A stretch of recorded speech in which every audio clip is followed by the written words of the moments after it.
Introduction to exercise 4.2 on differentiating polynomial functions.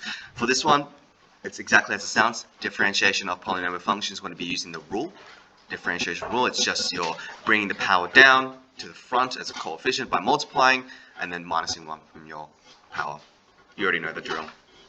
The only additional step that we're looking at is substituting the value of x to get a specific gradient or a specific differential at that point, and therefore we know the gradient at that point. Pretty easy. I'll show you how to do that on the calculator as well. Yes? Yeah, so these questions aren't in your content booklet because I forgot to include these, but after this lesson I'm assuming we'll know how to do this anyway.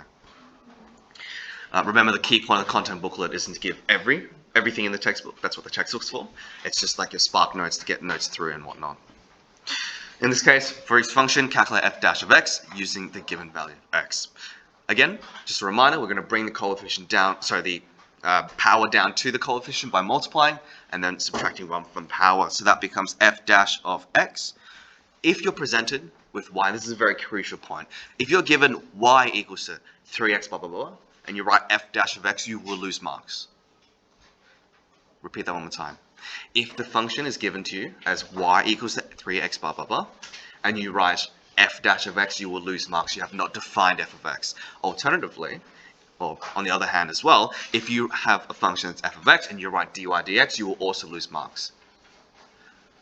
It's very odd, but Newton and Leibniz were very opposite people, right? Which means you have to use their correct notation to be consistent. In this case, f dash of x. If you write y equals f of x, by the way, that absolves you from any of those errors, but we'll just leave it as f dash of x for now. Of course, I'm going to bring the power down, so that's 4 times 3 gives me 12. X cubed, don't forget to bring the power down by 1.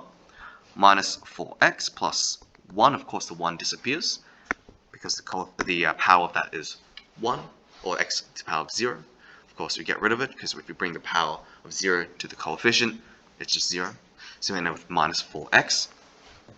F dash of 1 equals 2. Substitute the value of 1. 12 minus 4 gives us 8. Done. Hopefully this seems very familiar. The only other additional steps we need to look at is if we need to rearrange our function to do this. Later on, we will do product rule, quotient rule.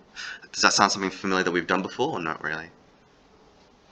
Okay, maybe, but those rules make our life easier, right? If we're given something that's very complex. However, sometimes they'll make a function look very complex to try and force you to do that. But if you know a function is very easily factorizable, let's just factorize it, make it easy, and then just use, again, your base general differentiation rule.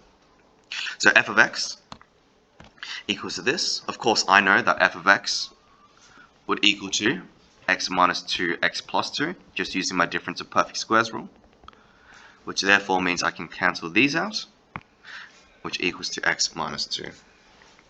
Of course, f dash of x would equal to 1. So f dash of 3 equals what?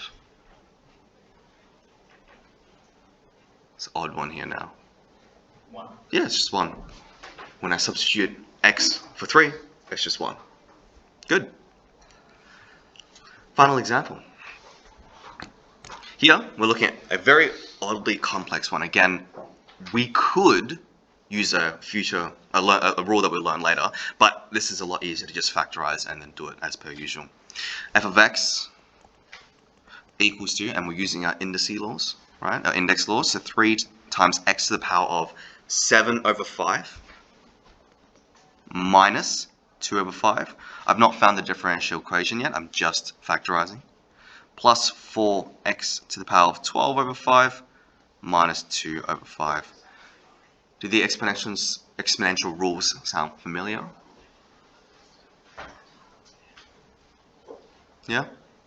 Okay. That just gives us 3x to the power of 5 over 5, which is just 1. So I'm just going to write 3 times x. Of course, plus 4x to the power of, that becomes 10 over 5, or just 2. Therefore, f dash of x, that's an f, sorry, I'm just very bad at drawing f's, equals to 3 plus 8x. Any questions? Okay. And then f dash of 1 over 8 would equal to 3 plus 8 times 1 over 8 is just 1, which would equal to 4. Quick note. This function right here, f of x, and this is not explicitly related to differentiation, but just a note for in future. We know we factorize it and it just gives us x minus 2. So by definition, you'd say they're the same thing, correct? No. Why not? Because it doesn't exist at x equals -2. Perfect. If I was to draw this function, oops, there we go. This function on my calculator is a straight line. If you draw this function calculator, also a straight line. However, x cannot equal to -2. So it's just because it's in a different form, doesn't mean it's going to say it's exactly the same thing. Just double check. You look at this, x cannot be -2 in this, but if I just gave you that, x can be -2. Yeah? Alright, let's go through how to do it on the calculator. So, you're welcome to use this as define the function, but in this case, it's just one question, as in find the differential, so I'm not going to bother defining it, I'm just going to type it in. For my sake, to make my life easier, I'm not going to do the question C, I'm going to type in question A. So 3x to the power of 4 minus 2x to the power of 2 plus 1. Okay, and you just select all of it. Now for me, again, just to reiterate, I always hit enter, double check that the function is what I'm looking at, especially when I'm working with powers, because it can get very messy. Like even just a wrong bracket somewhere or a missing bracket can change your answer completely. So I've got that, I'm going to drag it down, select it again.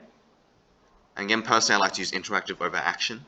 So interactive, calculation, diff. All I'm going to do now is instead of just putting differentiation, I'm going to put in derivative at a value. Order, just leave at 1.